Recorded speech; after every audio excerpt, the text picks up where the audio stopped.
Hey, kidlet. I love you. Chapter 15, Los Angeles. Joan? Marcia peeked in the door. There's some men here to see you. Joan checked her desk calendar. Didn't see any scheduled meetings for that day. Are they anybody? Anybody big in the business who wouldn't need an appointment. They said they're police officers? Thanks, Marcia. Send them in. Is everything okay? It's fine. I was assaulted last night. I'll tell you about it later. Marcia's head disappeared, and a moment later, three men came into her office. The first was black, big, cop written all over him. The second guy was smaller, mustache, familiar in some way she couldn't place. Bringing up the rear was a tall, wiry man with sandy hair. He's the one who spoke. Miss de Villiers, I'm Detective Tom Mikowski. This is my partner, Roy Lewis, and this is Bert Bloomberg. Thanks for coming down, officers. You're here with good news, I hope. You caught the creep? The creep? The guy who attacked me? For a moment, they didn't seem to understand her. Then the tall one, Tom, approached her desk. Was it one of these guys? He opened up a binder and handed her three color computer printouts. The first picture was of a muscular man covered with tattoos. She flipped to the second page. Goatee, green eyes. There was no doubt about it. This is him. Have you picked him up yet? This man attacked you? Twice. Tried to put me on a big stake. You've read the reports, right? None of them answered. Joan narrowed her eyes. Are you guys LAPD? Miss de Villiers, I'd like to see some identification, please. Joan, listen. You're in danger. Do you guys have ID or not? Please, give us just a second. This is important. Joan felt her face flush. Paparazzi. It was only a matter of time before they caught wind of it. She hit the intercom button in her desk. Marcia, we're not from LA. Roy and I are Chicago homicide. Try that again. We are not from LA. Roy and I are Chicago homicide detectives. We're following up on a murder investigation where the victim had a number 7 tattooed on his heel, just like you are number 3. Marcia's voice came through the speaker. Yes, Mr. Villiers? The tattoo again? Joan stared at Tom. His suit was off the rack, wrinkled, and his face left no doubt he was exhausted. His partners shared the look. Joan tried to tune into any perceived threat, any bad vibe, any hint of them being media jackals. They were calm as calm could be. Hold my calls. Joan leaned back and crossed her legs. You have my attention. The man who attacked you is named Victor Pudnowski. He goes by the name of Vlad. He also has a tattoo on his heel, the number 10. I've got a number 5. Bert here has the number 6. There are 10 of us, total. All the same age, all adopted by different parents. Vlad and 2 of the others are trying to kill the rest of us. Me, you, Bert. They've already succeeded twice. Proof of this? Tom and Bert looked at each other and then took off their shoes. Their tattoos matched the style of Joan's. Okay, so why does this Vlad guy want to kill me? Us? We're not sure. And what's the deal with the numbers? Are you guys my brothers? Not exactly. Well, what exactly is going on here? We should tell her. The familiar guy, Bert, nudged Tom. He shook his head. How can we prove it? With her, we can't do the writing thing. There's no pictures, no photos. Maybe we could look at old French paintings. You're gonna have to tell her sooner or later. The black man, Roy, shrugged. She either buys it or she don't. Try me. I'm a Hollywood producer. I've heard it all. Fine. Tom took a deep breath. This will sound crazy. It sounded crazy to me when I heard it, but all 10 of us, we weren't born normally. We were created in a lab in Mexico. Created how? Are we talking mad scientist in test tubes here? Some holy miracle thing? We were cloned from famous historical figures. Joan frowned. You lost me. The little guy sighed. He's telling the truth. I'm a clone of Albert Einstein. He's Thomas Jefferson. The guy who attacked you is Vlad the Impaler. And I'm Joan of Arc. She hit the button. Marcia, call security. Tom said, Look, this thing is big. The police will not be able to protect you. Victor, Vlad, isn't going to stop. We're all on a hit list. Nice try. This is the truth. Joan let out a slow breath, surprised she had suspended her disbelief for so long. Well, it sounds like a movie pitch. The cloning angle isn't bad, but it needs work. Maybe approach it from a comedy perspective. You could call it Send in the Clones. Security is on its way up, Miss de Villiers.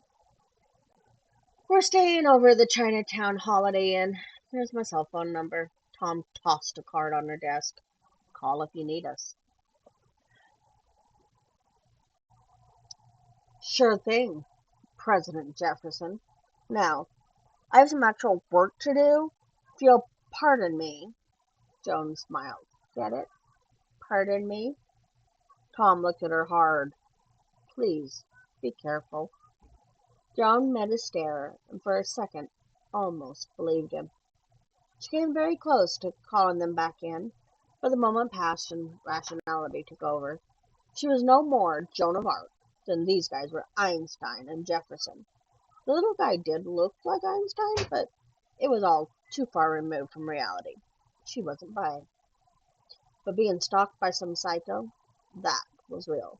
And they did have a picture of him, which implied some kind of connection. Joan didn't perceive them as a threat. There was something very benign about the trio. But the smartest move would be to call the police department and tell them what happened. Let the professionals take care of it. Joan would show up for the trial. She located the number for the cop who took her report the night before.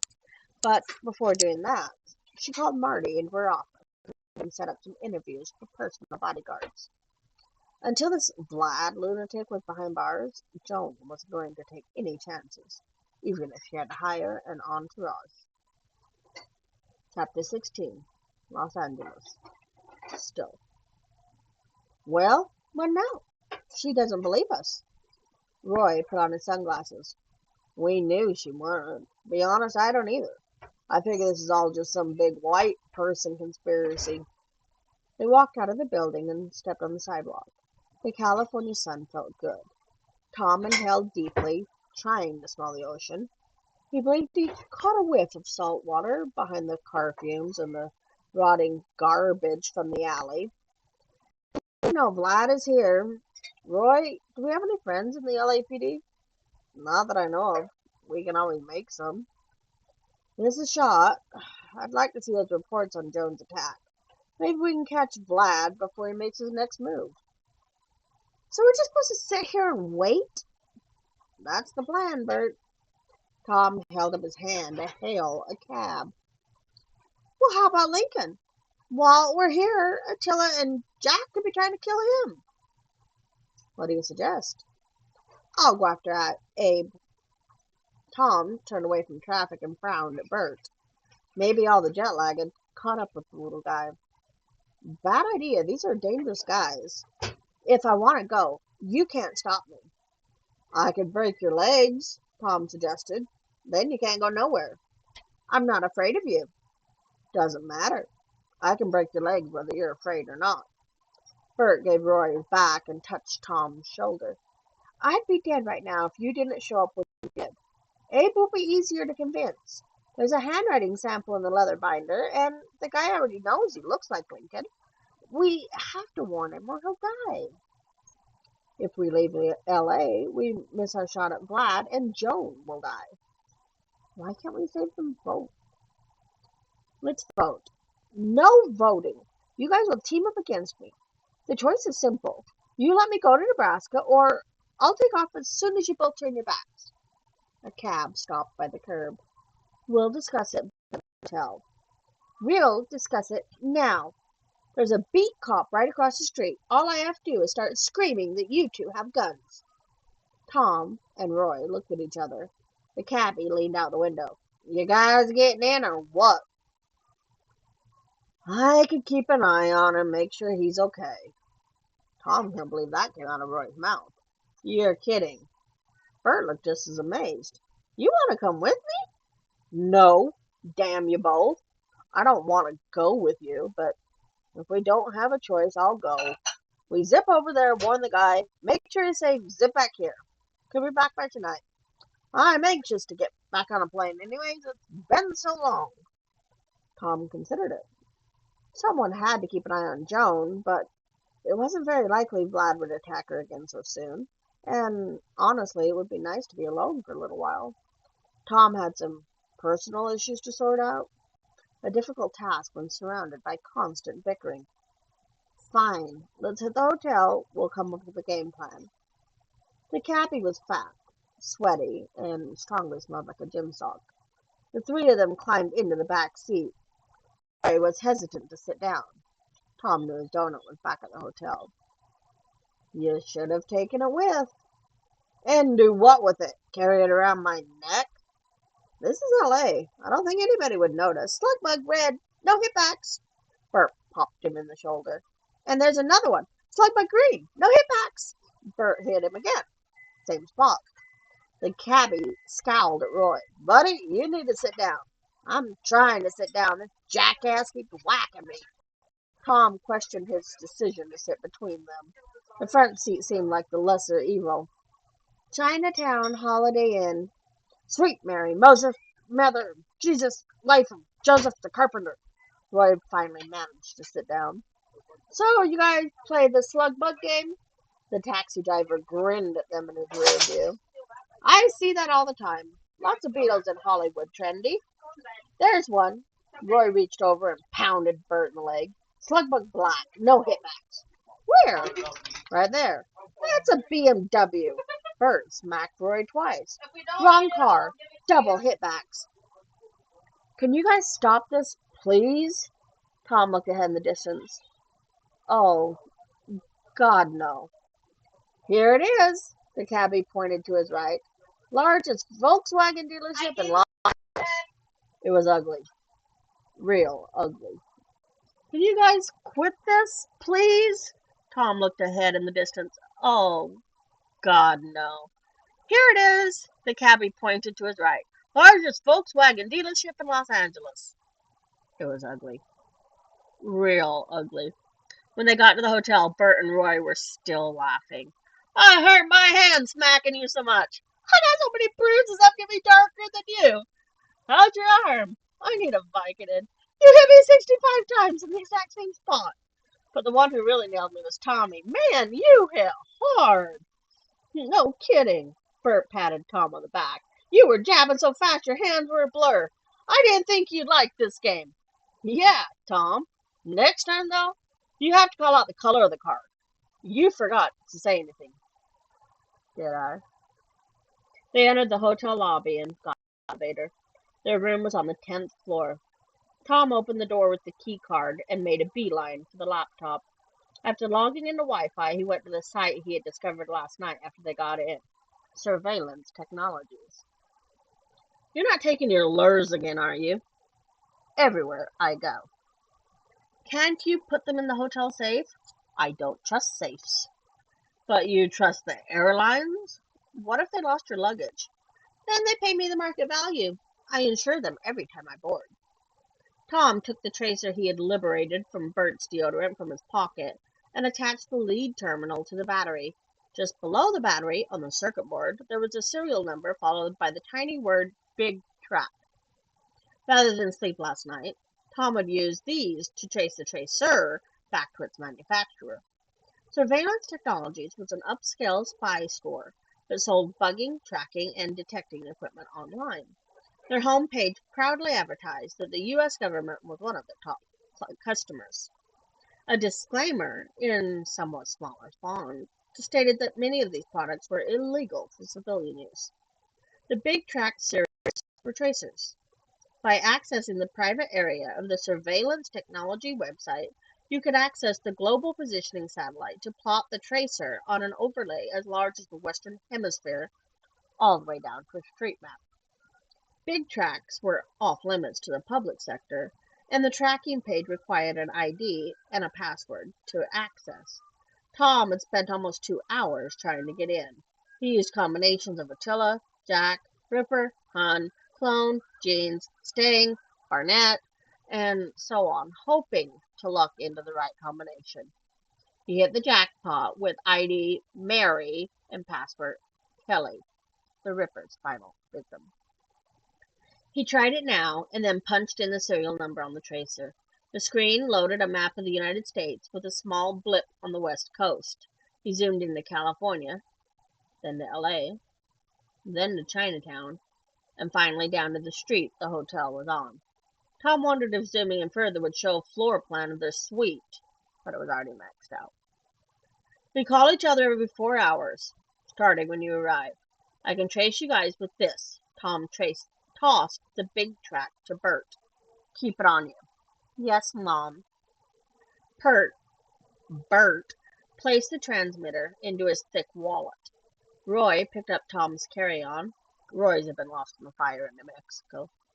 After the excruciating car trip back from Springfield, they had stopped at their apartments to shower and change. Curiosity had prompted Tom to sweep his place with the foxhound, and he found 3 bugs identical to Jessup's. Trying to sound natural, they openly telegraphed the trip to California, hoping one of the bad guys was listening. To make the trail even easier to follow, they purchased their plane tickets with credit cards. Tom logged onto a travel site and searched for the next direct flight to Lincoln, Nebraska out of LAX. Got one. Southwest leaves in 2 hours. He faced Roy. Shall I also receive a rental car for you, sir? If you'd be so kind. I'll need a valid driver's license and a major credit card, please. Roy tossed him his wallet. Tom followed the links and wound up at Hertz. He found an appropriate automobile, and several keystrokes later, they had wheels. How did we survive before we had the internet? Tom wondered aloud. They were called telephones. Roy took his wallet back and placed his gun in the firebox. Now don't be getting any kind of trouble without me. You guys be careful. The bad guys will be watching. Good luck. Bert offered Tom his hand, and they shook. We'll be fine. We're going to grab Lincoln, then maybe go see a play. In case y'all don't know, Lincoln was shot and murdered at a Broadway play. It was funny, but Tom didn't laugh. He felt uneasy all of a sudden. I don't know, splitting up is a smart move. Why not? Bert winked. It always worked on Scooby-Doo. You just worry about your end, partner. Not that it'll be too hard guarding that body. She's a looker, that Joan.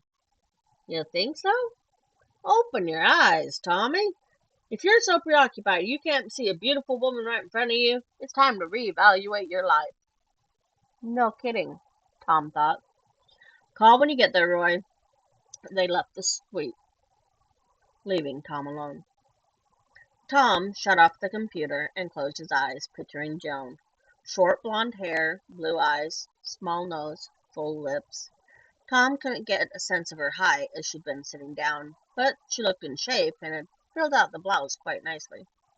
Roy was right. She was attractive. Tom frowned. Now, in addition to keeping her alive, he also had to make sure he looked his best. He checked his reflection in the bathroom mirror and winced. Stubble, baggy eyes, rumpled suit.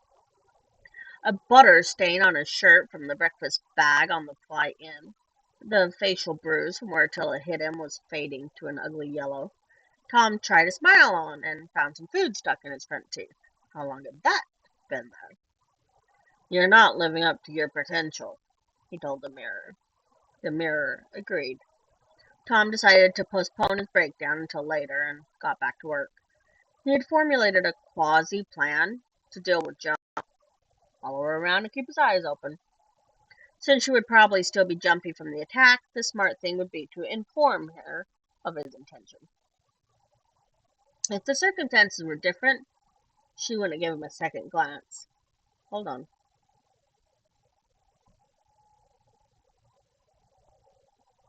The smart thing would be to inform her of his intention. Sorry, it went forward like 5 pages there.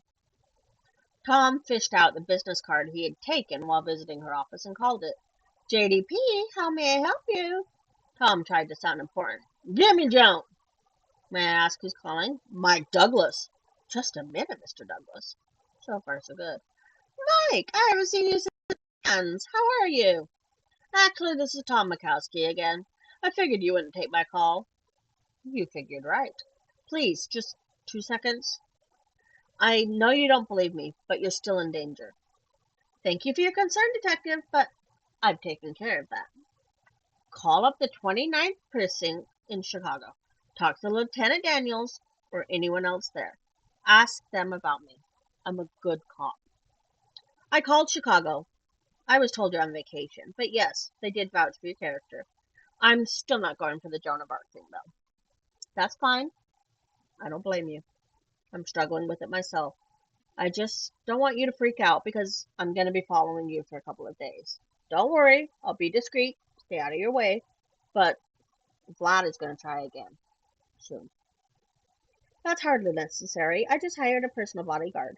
He's one of the best in the business. Did security for the artist formerly known as Prince, who is known as Prince again. That's great. The more the merrier. If you can just tell him I'll be hanging around and ask him nicely not to shoot me. One more thing. Your place is probably bugged. Maybe your office too. I don't know. Your security guy probably have him check it out. Tom waited for a response. Hello? Are you there? Bugged? He noted she'd lost a bit of composure. So they did to my place, and to one of the guys they killed. It's been going on for a few months.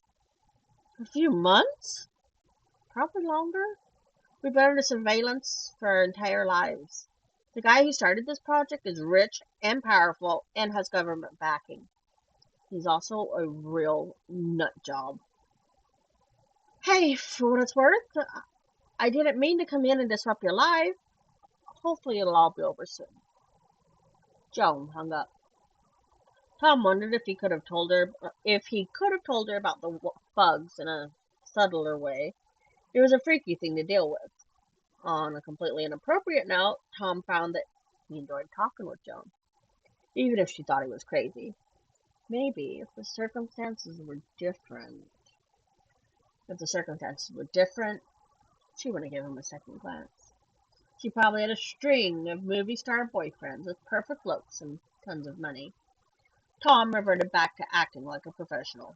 Hiring a bodyguard was an honest reaction on Joan's part, but he didn't believe it would do anything to deter the unholy trio.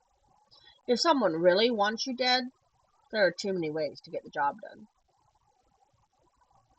There wasn't much a rent-a-cop could do if Vlad flew a helicopter over Joan's house and dropped napalm on her, or sniped her from 300 yards away, or put plastic explosives in her TV remote. The only way to be truly safe was to get the bad guys before they got you. So that's how Tom decided to play it. First things first, he had to follow Joan around, get an idea of her schedule. He mentally began to check off all the things he would need for a stakeout. Food, water, a plastic jug, binoculars, sunscreen, a flashlight. Tom went to the desk for a pad of paper and caught sight of himself in the dresser mirror. Maybe the first thing he should do is shave. And do something about his wrinkled suit.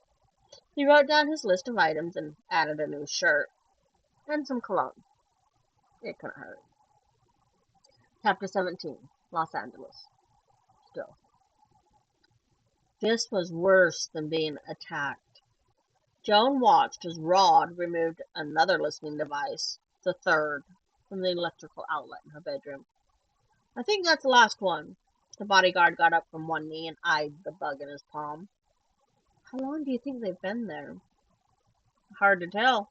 Could have been a while. To be honest, I've never seen a device this high-tech before. I've done a lot of corporate work, rival companies stealing secrets and such, but this is in a different league. Joan was sick. The thought that someone had been listening to her every word, her every private moment, was a violation unlike any she had ever known. I know, it's a shock.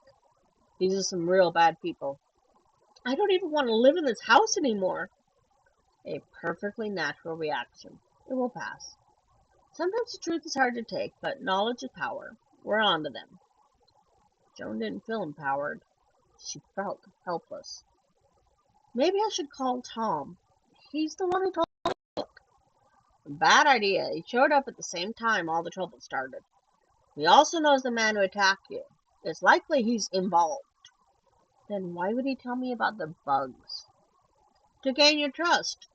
Believe me, I've seen it all in this line of work. Stay away from that one. He's bad news. Joan glanced out the window into her backyard. Earlier, she had spotted Tom poking around through the woods behind her house. There was no sign of him now. So I can't trust anyone anymore? How am I supposed to run a business? Someone is trying to kill you, Miss de Villiers. You can still go about your day-to-day life, with some slight modifications. As for trust, the only person you need to trust is me. That's the service you're paying for. I'm a professional. No kidding.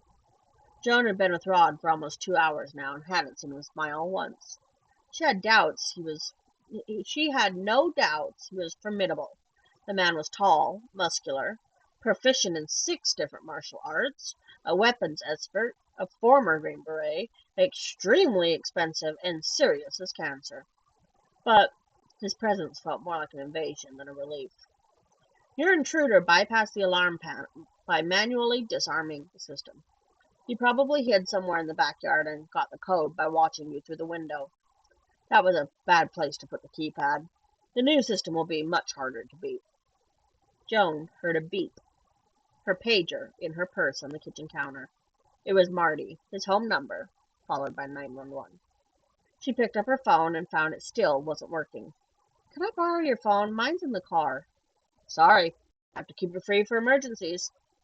A glance at his face showed Joan he wasn't kidding. Irritated, she went into the garage and got her cell phone. Marty, it's Joan.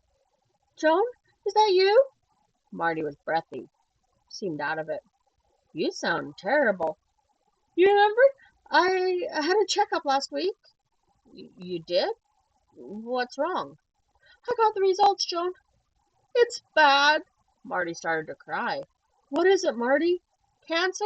HIV? Can you come over? I'll be right there. Joan ended the call and wanted to scream at the universe. Marty was more than her longtime assistant. Marty, he was her best friend. She couldn't bear to have anything happen. Marty just called. Joan grabbed her purse. I'm going over to his place. I'll come with.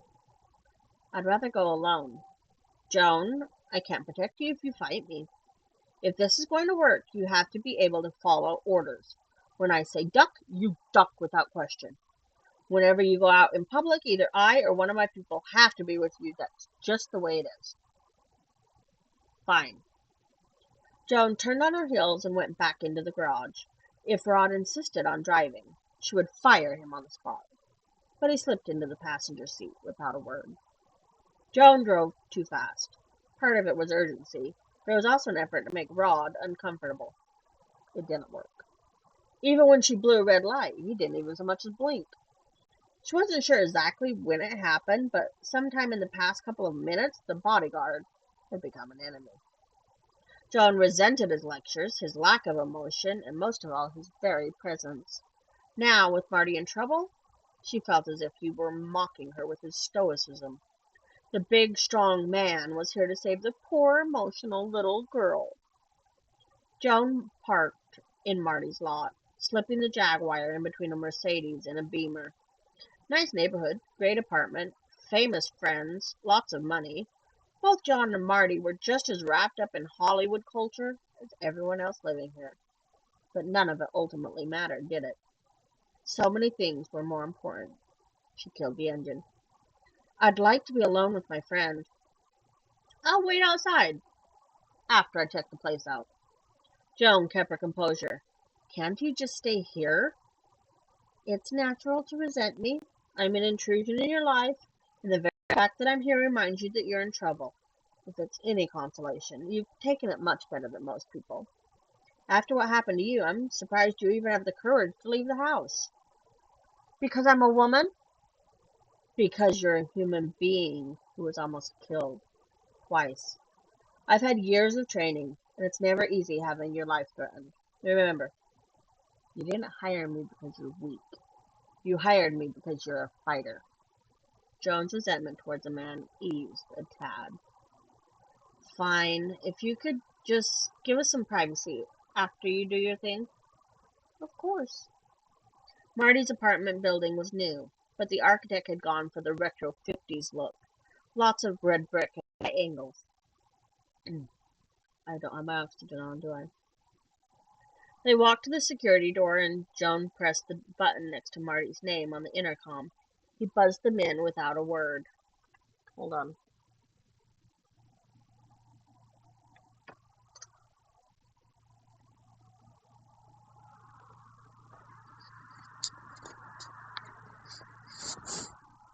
Guess I should have muted that. Sorry. Didn't even think about hitting pause. Try to look all hip and cool, and I end up looking with glasses and oxygen anyways. Doesn't work. But at least you can see my eyes when I take the damn things off, right?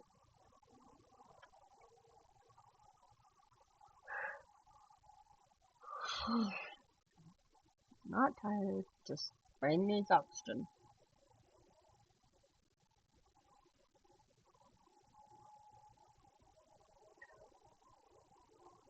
They walked to the security door, and Joan pressed the button next to Marty's name on the intercom. He buzzed them in, without a word. The lobby was large, carpeted, home to several floor plans and framed prints of flowers. To the right was the rental office, closed at this hour. To the left were the door to the stairs and the hallway to the first floor apartments. Directly before them was the elevator. Rod's eyes were scanning in so many directions that Joan was surprised he could walk in a straight line. They took the elevator to the 5th floor, and Rod stepped out into the hall and checked both ways before letting her out. I'll go in first. Joan wondered if he was also going to taste her food before she did to check for poison. They walked to Marty's door, and she knocked. No answer. Another knock, more urgent. Marty, are you okay? Rod checked the knob. It turned. He pushed Joan aside and reached into his jacket. A gun came out, black and ugly. You're going to give him a heart attack. Stay here. This is insane. He's probably in the bathroom. Rod opened the door and went in quick, his pistol held alongside his leg. Joan watched from the doorway, her annoyance as he commandoed his way into the kitchen. I'm sure that it's a trap. He's dead. Rod looked from the floor to Joan. Run. The movement was so fast, Joan couldn't be sure what she saw. At first, Rod was standing there checking behind the computer. Then there was a blur, and he was toppling over, his head coming off his shoulders and rolling in the opposite direction. Joan backpedaled, her mind unable to grasp what she just saw. A man stood over Rod's body and then glanced up at her. Short, muscular, holding a long, thin sword. He grinned, exposing a single gold tooth. Movement to her right, another man coming down the hallway, dressed all in black, down to those leather gloves. Hello again, Joan. Vlad's voice was nasally. A large white bandage covered the bridge of his nose, and both of his eyes were bruised black. She did that, remember? He had a gun leveled at her midsection. No more fancy footwork this time. Joan couldn't have imagined a worse scenario, even if she had paid to dream one. Both Vlad and the other man, the one from the picture shown her, advanced. If they hadn't killed her yet, it could only mean they planned on taking her life. There was no way Joan would allow that. She turned and ran down the hallway to the elevator and smacked the call button. I should shoot you, Vlad called after her, but Attila and I have something else planned, a little menage a trois. 3. French, trois, French, I'm not sure what menage means, but usually threesome is menage a trois. Attila joined Vlad in the hall, slipping his sword into a sheath beneath his trench coat. They were a few yards away, and the elevator was still on the first floor. It wasn't going to arrive in time. Joan considered screaming for help, but Any poor sap who opened their door would undoubtedly die for their bravery. Besides, it was her fight. Joan dropped her purse. Then she unbuttoned her blazer and let it fall to the floor, ignoring the hooting and catcalls that followed. She was grateful for her decision to wear flats. In an open space she might have been able to put up a decent fight, even against two, but the hallway was narrow and left little room for maneuvering. Her only chance, and it was slight, was to make it to the staircase. That was behind them, at the other end of the hall. She drew herself inward, sucking in a deep, calming breath, and focused on her strike points. Vlad was going to get another pop in the nose, and the man called Attila was favoring his right, making the left her target. Joan widened her stance and stood still while they approached. Her posture didn't seem to be what either of them expected, and Vlad lost his grin. They stopped within a few feet of her. If you make even the smallest move, Joan brought up her right foot, aiming for the bandage. Vlad flinched, but his howl told her he found her mark. The other, Attila, had whirled to the right and grabbed her hair. He aimed her so hard she almost lost her footing. Joan fought to regain her balance and lashed out with the back of her left hand, going for his thigh. It was like striking a board, but his reaction was instantaneous. He grunted and released her head, both hands reaching for his leg. Joan dodged past Vlad and sprinted down the hall, with the duo 2 steps behind her. She wouldn't make it to the stairs, but Marty's door was still open. She flew into his apartment and got her weight behind the door. Someone's hand, Attila's, reached in as she was slamming it. Joan pinned his wrist, but she didn't have the strength of the leverage. They pushed their way in. She turned and ran for the kitchen.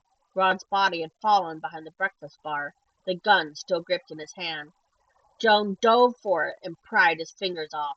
A flash to her left. Attila drawing the samurai sword. Joan brought the gun around. The first shot went high, burying itself into the ceiling. The gun almost bucked out of her hands. Joan lowered her aim, tightened her grip. Attila and Vlad were out the door. She held her breath, trying to keep the gun steady. Had they gone, or were they still out in the hallway? Wetness seeking into her skirt. Rod's blood. She didn't dare look. With her eyes and gun trained on the doorway, Joan got up from the floor and slowly walked into the kitchen, heading for the phone to call for help. Her foot touched something and she briefly glanced down. Marty. His tortured eyes, wide open and still teary, a large wooden stick shoved into his. Joan looked away, a sob escaping her. The phone was no longer an option. She was going to end this now. Both hands on the gun, walking carefully to avoid slipping in the blood, she moved towards the door. Gunshots in the hallway. Joan ducked automatically, sliding on her knees behind the sofa. She heard yelling and another shot. Joan peeked her head over the armrest, aiming at the doorway, seeing a man look into the apartment. Mr. Villiers? She fired, the bullet smacking into the door jamb, throwing up a spray of splinters. The man shielded his face with his arm. It's me! Tom! The cop. Joan stood up from behind the sofa. Are you okay? She walked over to him on shaky legs. Yeah? You? Yes? You're bleeding. Not my blood. Joan's lip quivered. She fought to keep it together. Stay here. Call the police. I'm going after him. Tom turned, but Joan grabbed his arm. I'm coming. He stared at her, the same intense look he had given her in her office. Okay, come on. They took the stairs. Tom went off at a trot, his gun held at a downward angle away from his body. Joan held her gun likewise and followed. Have you fired a gun before? He was talking over his shoulder, keeping the pace. No. Don't jerk the trigger. Squeeze it like you're curling a barbell with your finger. Line up the back sight with the front sight and aim for the chest.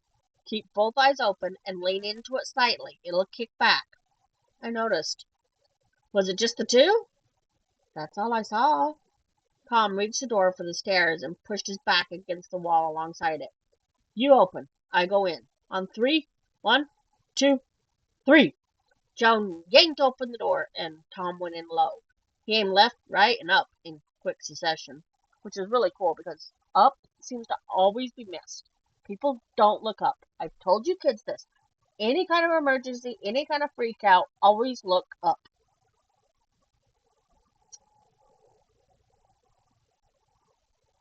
Then he eased his arm over the railing and pointed his gun down the stairwell.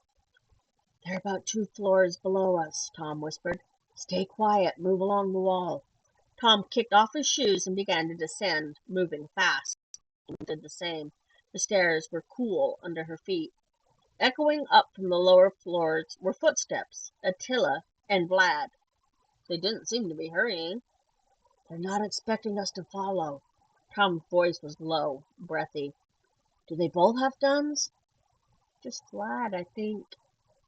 The footsteps stopped, and Joan could hear a door open 1 flight down. Tom and Joan sprinted down the remaining stairs, stopping on the ground floor. Same as before, but quiet. 1, 2, 3. Joan eased the door open, and Tom went through fast. Attila and Vlad had their backs to them, headed to the front door. But they weren't the only ones in the lobby. There was also a young woman with a baby stroller, and 2 kids waiting for the elevator. Tom spun back around, jamming his gun in his jacket. Shoot them, Joan said. They're getting away. Too many civilians. Joan tried to push past, bringing up her gun. Tom back. If you start shooting, innocent people will die. Joan clenched her jaw, but the tears came anyway. They killed Marty. We'll have another chance. Can't we follow them outside? You're covered in blood, and we don't have shoes. How far do you think we'll get? She stares up at Tom, hate filling her entire being. So we just let them go? Sorry, sometimes you just have to. Her body shook, and then the sobbing started. Joan felt deflated, as if someone had poked her with a pin, and all of her strength had seeped out. She cried, and couldn't get herself to stop. She barely noticed when Tom took the gun out of her hand. But she did notice when he put a hand to her shoulder, and then both arms were around her. They swayed slowly back and forth, Tom patting her back, and she let all the pain from the last 2 days come out in muffled sobs against his chest. It didn't take long for Joan to regain composure. She pushed out of Tom's arm, angry, embarrassed, refused to look at him. The police are away. I have to go. I thought you were a cop. This gun is unlicensed. I get caught with it, I get fired or worse. If you wouldn't mind leaving me out of your deposition. She met his eyes, challenging. The police, they can't help me, can they? I caught Attila 2 days ago in New Mexico. They just let him go. The guy behind all this has friends in high places. So what am I supposed to do? Just wait around till they come after me again? I don't know. Leave the country? Take a long vacation. Don't tell anyone where you're going. Pay cash. Don't use credit cards. Keep a low profile. I don't run from confrontation. Look, Miss de Villiers, I don't have all the answers. I'm kind of floundering here myself. But you're gonna get these guys? That's my intention. Yes. Joan made her decision. It was more than a question of getting her life back. It was for Marty. I want to help. Tom didn't hesitate. The only way to flush them out is to set ourselves up as bait. It doesn't matter. I'm in. Okay, then we need to get out of here without being seen. Tom put a gun in each of his pants pockets, then took off his jacket and draped it over Tom's shoulders. That covers most of the blood. Let's just walk out, acting natural. Your holster? Tom glanced at his shoulder rig, no longer hidden. He unstrapped it and tucked it under his arm. We'll take my car. I'm parked around back. I'm walking behind you to shield the blood on your skirt. Ready? Joan wiped away some stray tears, and nodded. Tom opened the door, and they walked out into the lobby, no one giving them a second glance. They exited the building just as 2 squad cars pulled up, lights flashing. Don't act guilty, Tom said under his breath. Act curious. Joan was way ahead of him. What's going on, officer? Please keep moving, ma'am. They stood and watched for a moment as the police rushed into the apartment building. Then Tom steered her around the corner and over to the green sedan parked in front of the fire hydrant. What happened to your two friends? They went to Nebraska to warn one of the other clones, Lincoln. Again with the clone thing. Joan got into the passenger seat and thought about it. So you really believe you're Thomas Jefferson?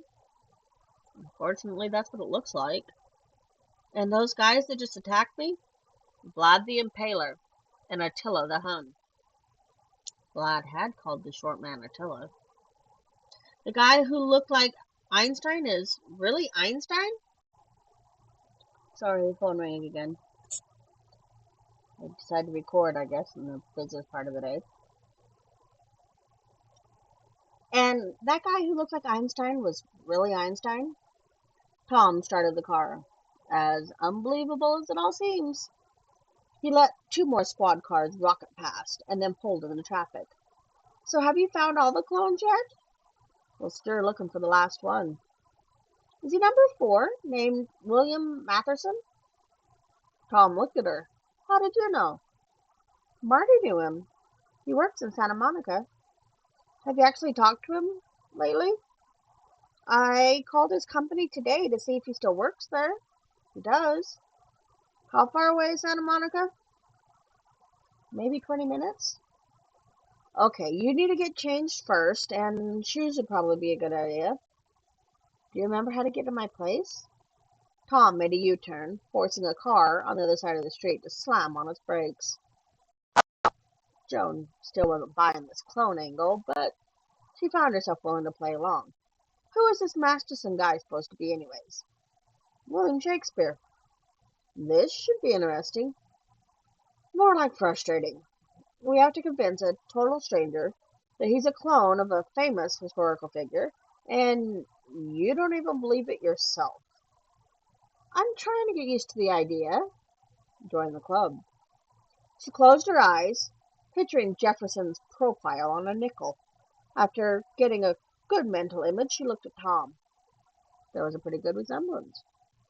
She also noted that he had shaved since the earlier meeting in her office, and though he wore the same suit, it wasn't nearly as wrinkled. Had the effort been for her? Joan wondered how she must look. She resisted the urge to check the vanity mirror.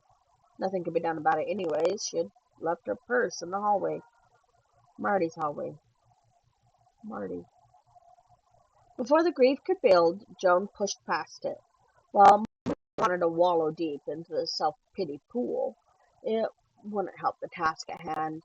She could deal with all of that emotion at a later, more private time. Maybe if you filled me in on the whole story, I'd be more likely to believe it. It'll take a while. I'm a captive audience.